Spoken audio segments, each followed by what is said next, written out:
with that, I want to introduce Hélène Nguemgaing, who's our fourth-year PhD student with West Virginia University, and she's doing some work and evaluating and specializing in sustainability economics. And in doing that, her research interests have been focusing mostly on critical minerals and sustainability issues.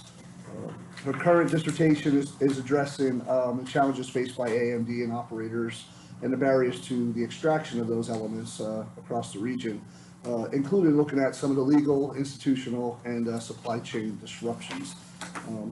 She's looking at the roles of government agencies, nonprofits, and private and public partners, and the policymakers in developing different types of viable and sustainable solutions, and also looking how do we improve the water quality, restore the ecosystems and watersheds we're all working in, and reducing sort of the dependence on China for our REEs.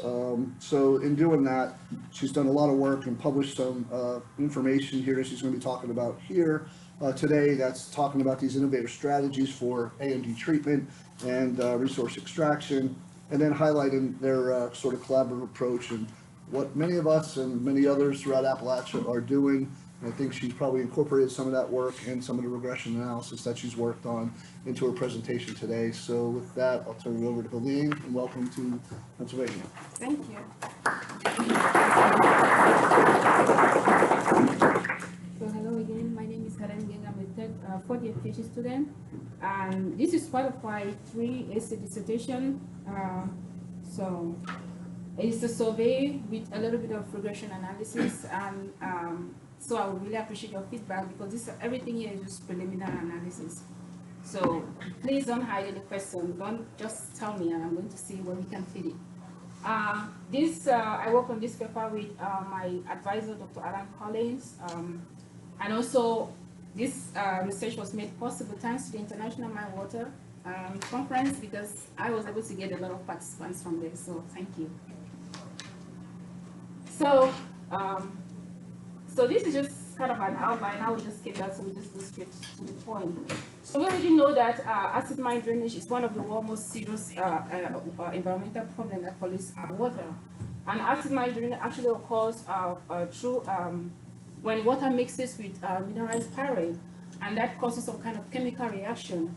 And this, which kind of like creates acidic water, and that acidic water, when it comes in contact with our rivers and waters, it actually can cause a lot of harm to our ecosystem and every living thing around that area. And the environmental impact of environmental and economic impact of AMD are actually very enormous. It can affect tourism, recreation activities, fishing, and things, swimming, and things like that. In the United States alone, we have around 200,000 sites, AMD sites have been identified, and that is that have impacted around 12,400 miles of streets and rivers, and which is nearly about 90% of the and 90% of those AMD water actually comes from abandoned surface and deep mines. So in Pennsylvania and West Virginia, this is still a problem, and this is probably going to be a problem for a long time. And again, we talked about disrupting communities, cutting revenues from tourism and recreational activities. And what we already know is that AMD treatment, because of AMD treatment is really high, like it's really expensive to treat AMD, and it is not, it can take like several years to do so. It's not just like something that you just do once. And again, AMD treatment itself does not generate any direct revenue. So the benefit is mostly environmental, because you're cleaning waters, but you actually don't get any like direct return from it.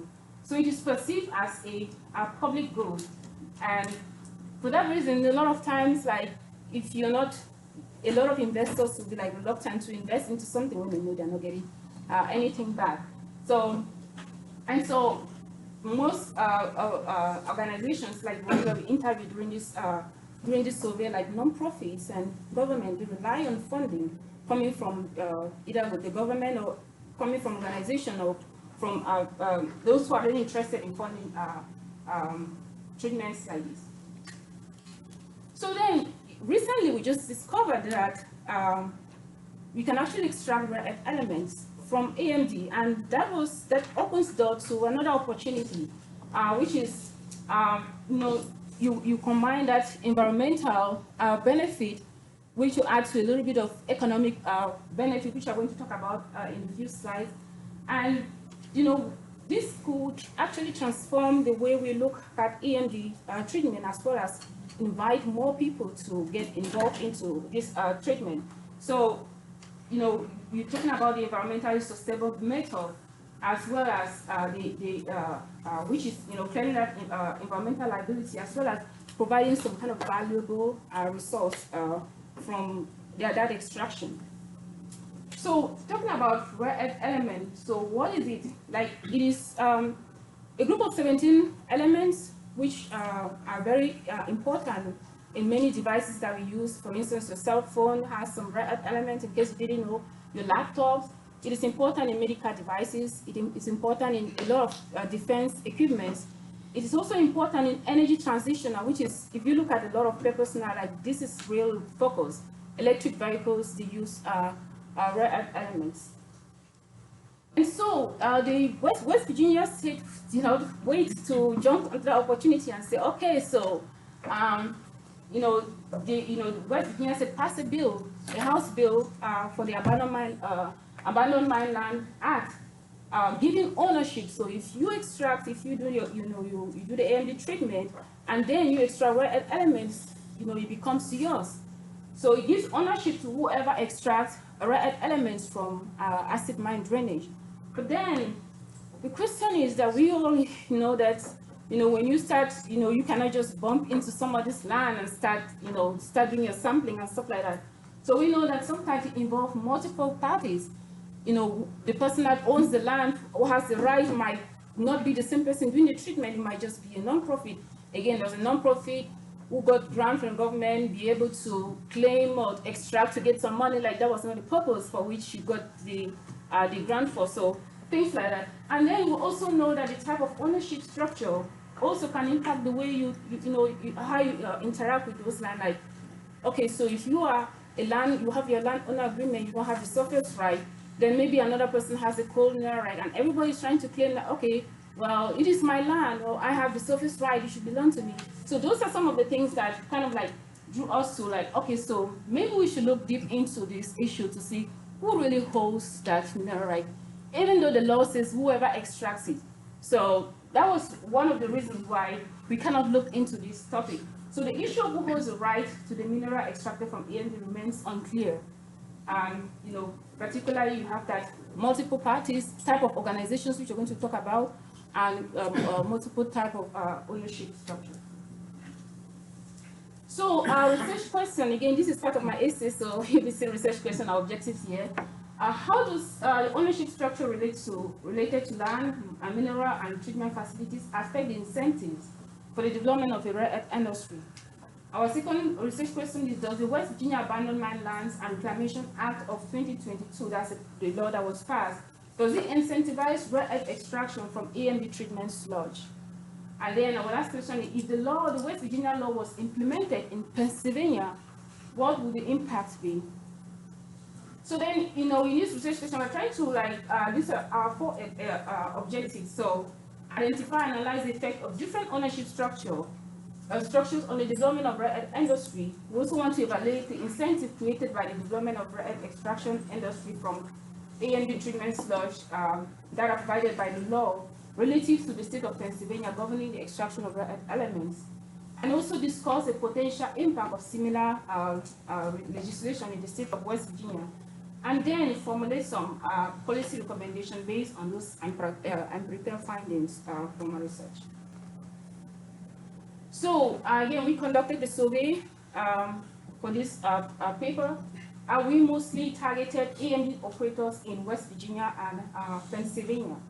So our participants were recruited from the datashed system in Pennsylvania, the International Mine Water Conference, which I just talked about in the beginning, and we also did some internet searches. So our respondents included non-profit organizations, private firms, government, state governments, local authorities, And I think we also had some people who registered as universities, not mentioned here. So, and the survey where we had two separate survey questions. All the surveys, two separate surveys, each of them 26 questions, and most of the questions were like a scale, multiple choices, and we had two open-ended questions to just get the general gap in the information.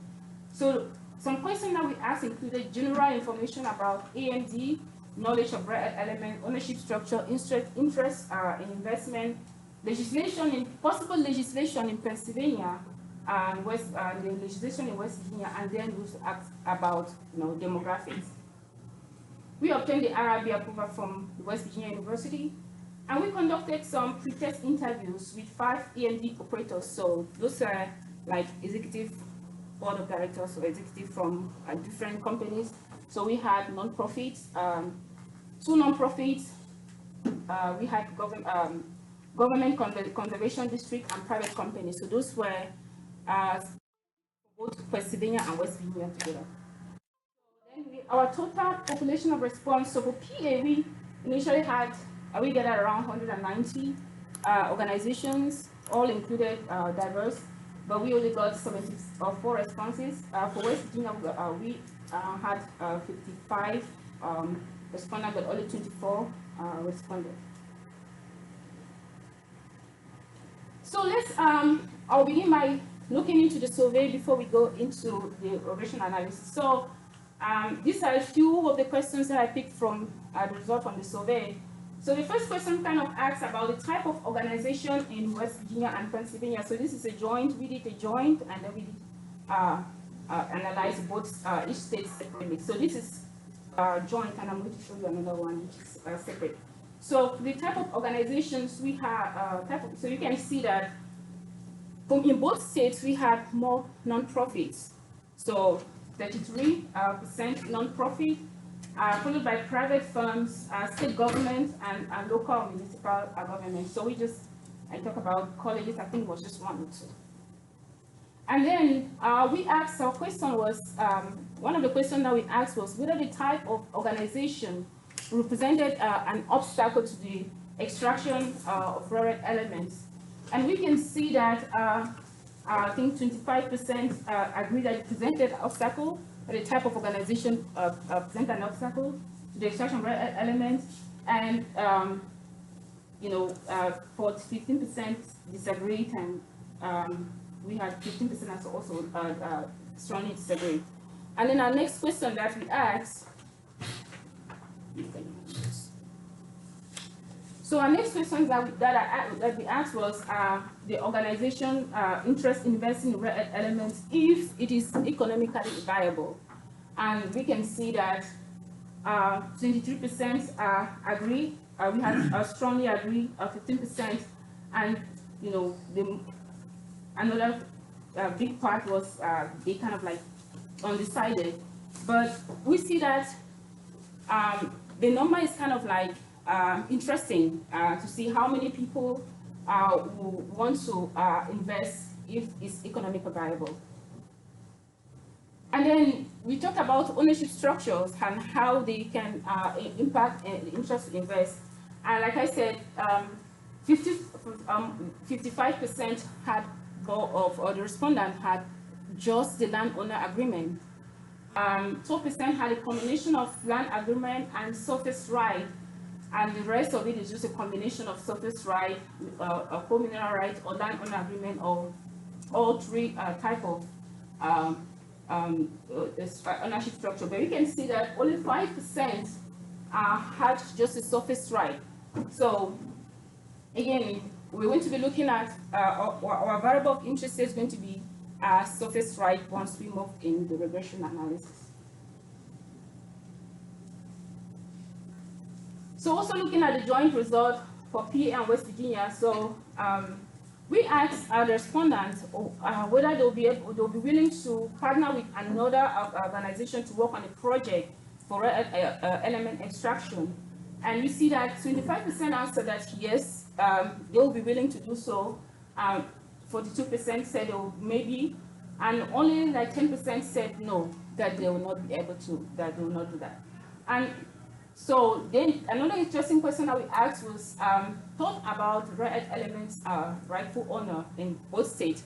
Like, who should be, who already know that the law exists, but who do you think should be the rightful owner, to have the rightful claim to ownership? And we can see that 40% say whoever operates, runs, oversees, or maintains the AME treatment system. Only a few thoughts you should go to surface property owners, and 32% thought it should be all of above, which, you know, it's still like a question of, okay, so we have the law says that whoever extract, but we still have some, you know, significant, like 32% think that it should be everybody who is involved. So then we ask the question of, so before we move into rare earth elements, we wanted to ask, well, how familiar they were with the rare earth elements extraction. It's been in the news, the process, and so on, like how familiar they were with rare earth extraction. So we noticed that, you know, most of them, I mean, we have a good chunk of them say that they were very familiar, and some of them they have read about it and they have researched about it, which is kind of interesting because we discussed that during the pre-test, and yeah, most of the team that we had in the pre-test, they agree that they have heard about it and they have researched it. So we found that interesting as well. So now we compare for West Virginia and Pennsylvania. So this is where it becomes interesting in both states. So for West Virginia, we asked whether the law that has been passed, if it contributed to the development of the rare earth industry. And there was 27% who said a high level of contribution, that having that law that was passed, that will highly contribute to the development of the rare earth industry. And this number is in Pennsylvania, that would be 23%. And for Pennsylvania, 40% thought that it somehow contributed, but the law is not yet in Pennsylvania. So we thought it was kind of like interesting. And yeah, in West Virginia as well, that is like 31%, I think, will somehow contribute. Then we also asked another interesting question, which is talk about the organization investing in rare earth element with the House bill. So we're asking the question in West Virginia. So they thought that was very likely to contribute 12%. So talk about your organization investing in element with the existence of giving with the existence of the bill, because the bill is in West Virginia. So have 12%, I think that it's very likely, the organization is very likely going to invest, and somewhat likely just 18%. In Pennsylvania, that is where it becomes interesting. Even though they said that it contributed, they said only less than 2% thought that the organization will be investing in the House bill, which is investing in extraction of rare earth element, which is kind of interesting because he just said up there that he was going to contribute. So yeah, so we thought that was interesting. Then so we continued by asking Pennsylvania, what the likelihood of partnering with an investor if the law existed in Pennsylvania. And so we had a very likely was 10% and somewhat likely 16%. The likelihood of partnering with an investor if the law exists in West Virginia, which, you know, the law already exists, but it was very likely. We saw that number was pretty higher than in Pennsylvania. Then this question was just asked in Pennsylvania only. Suppose if similar law is passed in Pennsylvania, and 30%, about 31% thought that they would strongly support it if the same law is passed in Pennsylvania, and 34% thought that some will support it. So yeah, I think that was kind of interesting, that they will support if similar law is passed in Pennsylvania. So then we asked her, what are the top 3 important considerations impacting the decision to invest? Like, we have 8 considerations, and participants had to select the top 3. And so the first important consideration for both states was making sure that the profit from rare earth extraction goes towards supporting A&D treatment. This is the same question. This is the same thing that we got when we were doing the test, that we want to make sure that the proceed from rare earth extraction goes towards A&D treatment. And then the second top important consideration was potential conflict of interest about who owns the rare earth elements from the extraction.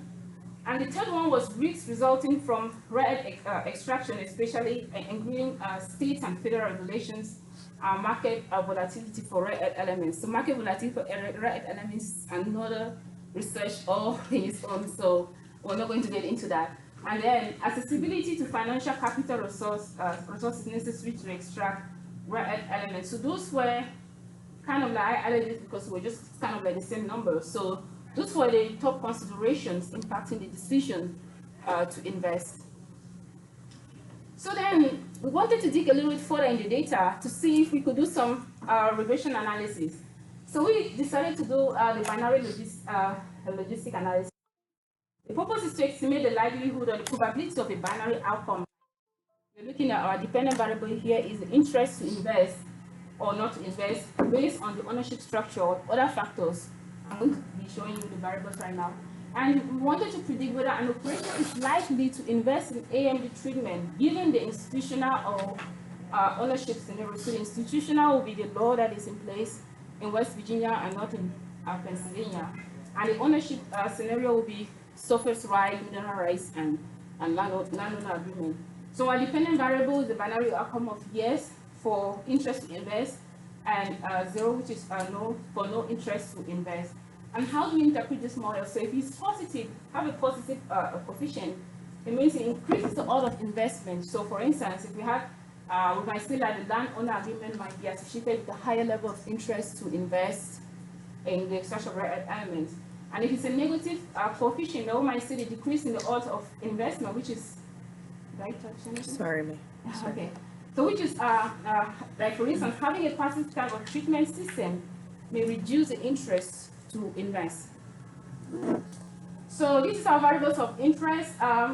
So the first one is our dependent variables, and we included the ownership, the organizational structure, which is whether the person is in the organization is non-profit, private corporation, state, government, and so on. Then the number of treatment systems are more than 10.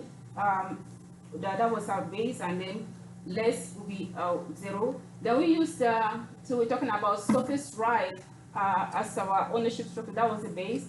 So equals to 1, and do not check. If you do not check, if the participant did not check surface right, then that will be equals to 0. Well, not equals to 0. It just means that that is the base group. That's the base group that we're including in our equation.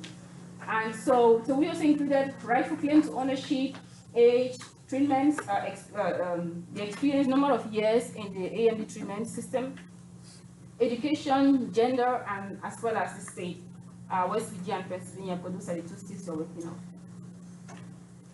So this is our binary logistic regression model, and again, the event of peace represents the probability of the interest to invest in the extraction of rare element from AMD, and we also have the probability of no interest investment, our odds ratio, and then our log, a natural log of odds of ratio, which indicates how changes in independent variables. So all these other variables that we've included, the ones that I showed you in the table, and how they affect the odds of investment. So again, this is preliminary analysis. So I would really welcome your suggestions and contributions to this.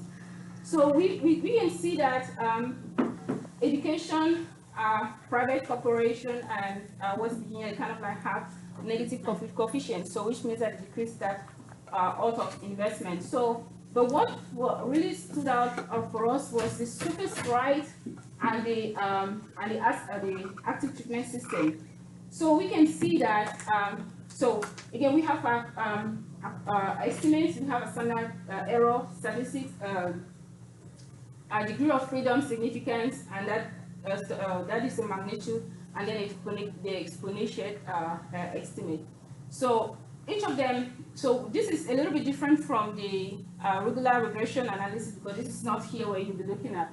So you'll be looking at the exponential, you'll be looking at the exponential value. That is how we determine the result. So you can see for active, for surface rights, you can see that surface right owners are 9 times more likely to express interest in investing in rare earth element compared to other groups. So that groups will be landowner, if you have like landowner agreements or co-mineral rights.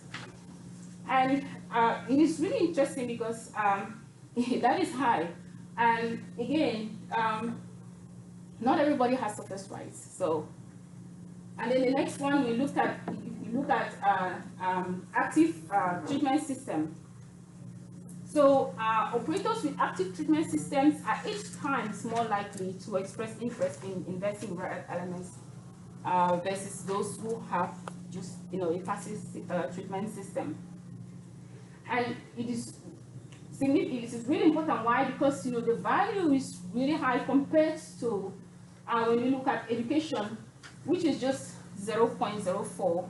So education mostly means that those with college degrees are 96% less likely to invest in the extraction of rare earth elements. So if you are in West Virginia, those in West Virginia less 91% less likely to invest in the extraction of rare earth elements, which was kind of surprising. So again, these are preliminary analysis. So we just go into some preliminary conclusions because we're still trying to dig more into this data. So what we return from here is that rare earth extraction it offers a promising opportunity for both environmental remediation as well as economic growth, especially in areas that have been affected by historic mining activities. And we also found that entities with surface right and active treatment systems in both states are more likely to invest in extraction of rare earth elements compared to those without. And then in Pennsylvania, there's, despite the concerns about the clarity of the law, there is still a general consensus that implementing a similar law will incentivize investment in rare earth extraction from AMD treatment. And also in both states, there's a shared belief in that in West Virginia, that the West Virginia law will contribute to the development of the rare earth industry, despite the differences in their likelihood to invest directly. We saw that West Virginia were more likely compared to Pennsylvania. They had very less than 2%. And then in both states that we also found out such legislation will really contribute to the development of rare earth industry. And one that really stood out was that ensuring that that profit supports AMD treatment is a priority. Like we've seen that in our surveys, is a priority for most organizations in both states. And then in both states, there's still concern, despite that the law is in place in West Virginia, there's still concerns about who owns the profit from the who owns the rare earth element profit, despite the law being in West Virginia. So that was still a concern in West Virginia. And then there is a need to have some clarity on the organizational structure or the ownership structure and the leadership, the institutional. There still needs some in terms of legal and ownership structure, which are really important for investors. We believe that if investors have there's clear rules, once the rare earth elements, there are clear laws, it will be easier for investors to, to be more involved compared to when they know that they have to move from one owner to another or things like that. So again, based on our preliminary analysis, we are still looking at maybe this might we might modify this, but this is based on our preliminary analysis. So we are thinking that it's thought that maybe PA should consider adopting a similar law in like the House bill in West Virginia to encourage rare extraction. Not only that, but to also encourage cleanup, AMD remediation, as well as foster a U.S. rare earth supply chain. And there should be transparent ownership rights, which are essential to avoid disputes and promote investment. Easy access to those who are really willing to do the who are willing to conduct the AMD treatment, and then promote transparent framework for profit distribution to avoid conflict between landowners, surface right owners, and treatment system. Another policy recommendation will be that organizational structures and ownership arrangement, they can present really significant barriers, especially when we've seen from a survey that only 37% of respondents have surface right. So multiple party ownership actually complicates the investment process. And the last, but not the least, policy recommendation is that it's important to involve everyone in this entire process: the landowners, the surface right holders, the AMD operators, the government entities, the local communities, to foster partnership and reduce conflict, like more of like inclusive environment where everybody can kind of like participate in the entire process. Again, our study has a lot of limitations. The first one is that we have small number of observations, so which restricted our ability to choose on which type of regression analysis to conduct. So the binary logistic regression was the one that kind of like fit most based on our data. And our survey rates were satisfactory, but not fully representative of all AMD operators in these states. So we had very diverse data, very diverse population from, we had nonprofits, state government, private companies, but it's still not diverse. Like we have more, I think that this number, we have more operators involved in AMD treatment than we have in our survey. Some people do not respond, so it does not fully represent those who are involved in the AMD treatment. And not enough diversity in West Virginia response. So unfortunately, in West Virginia, we don't have a well-organized like the data shed that we have in Pennsylvania. So a lot of the data that I pulled out was kind of like old data. Some of the companies were bankrupt, non-existent, and I had to actually go online and start searching. So the study only focuses on West Virginia and Pennsylvania.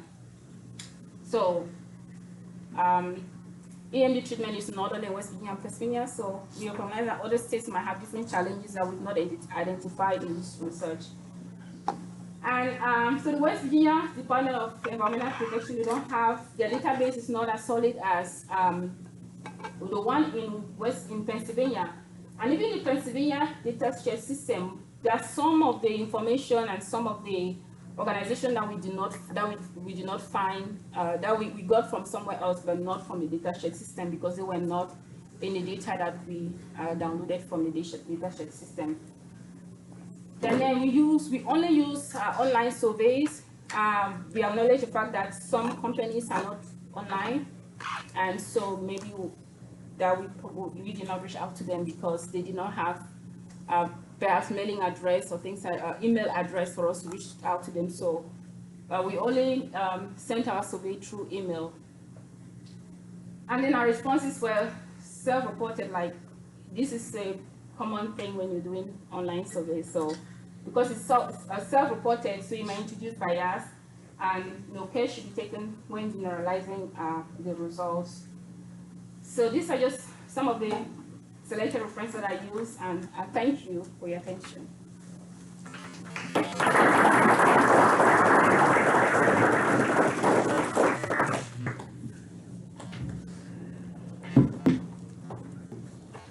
Is he happy to take some questions? Do you have any?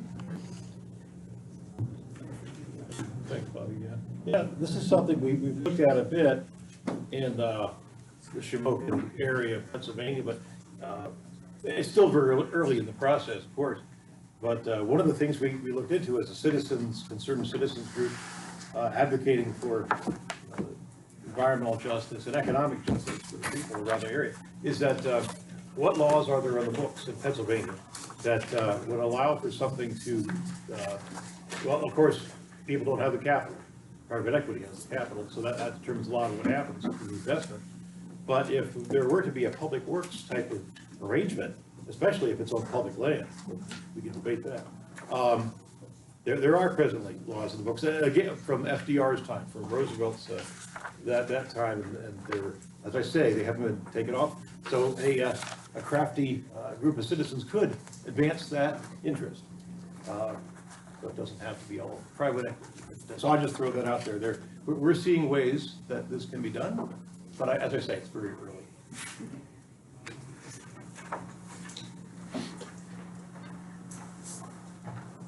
Chuck, I have two questions. One simple. You listed landowners and surface rights as separate. What's the difference? So the landowners, the person who owns the land, but he can lease the surface right to somebody else, or the mineral rights to somebody else. So those are two different things. You can own the land, but then you can lease the surface right to somebody else. Okay. Yeah, so that's the difference. Yeah.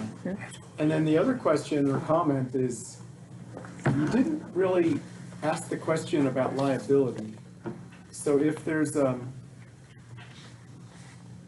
ownership given to whoever extracts the value, do they have any liability to maintain that treatment system or to make sure that the treatment is beneficial to the environment? Because I mean, there's ways to extract these things that you know, they're using toxic chemicals and other things, and it's not necessarily, the end result's not necessarily going to be clean water. Yes, I mean, we didn't really look at, so we looked at the information that we have available. So the liability in that case will fall under, like, yeah, whoever is doing the treatment. We didn't specifically ask that question. We asked about,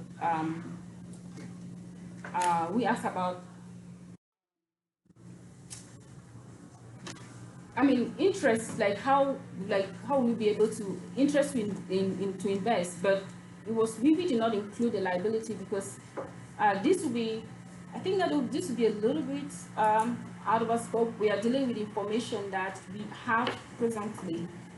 We don't want to scratch the surface of going into the technical part because that is not our area. This is mostly the economics part, and so I don't know that would fit, but I would take that from advice and say that, yeah. One more quick question. Yep. I'm curious if you thought about incorporating this or if the timelines matched up, but I would think something that could have a significant impact in West Virginia versus Pennsylvania is successful demonstration of earth recovery via A and B treatment, or if that has been done in West Virginia, if that impacts people's opinions of it as treatment operators, or if that's just baked into you assessing people's baseline understanding of rare earths and that you documented most people who are familiar with it or have researched it. So when we asked whether most people are familiar with it, whether they researched it, whether they've heard about it, and I think also in the survey we also kind of like give a little bit of brief description about what it is, and also that West Virginia University's the West Virginia Research Institute also carrying out research on that, and I think there are papers on that as well that shows that you can actually extract elements from acid mine drainage. Hélène, are you going to be around the rest of the day tomorrow? I'm teaching tomorrow, but I can be around. For a little bit? Yeah, for a little bit. Yeah. Okay, we do have to end, but she's going to be around if anybody would like to ask her some more questions. Thank you.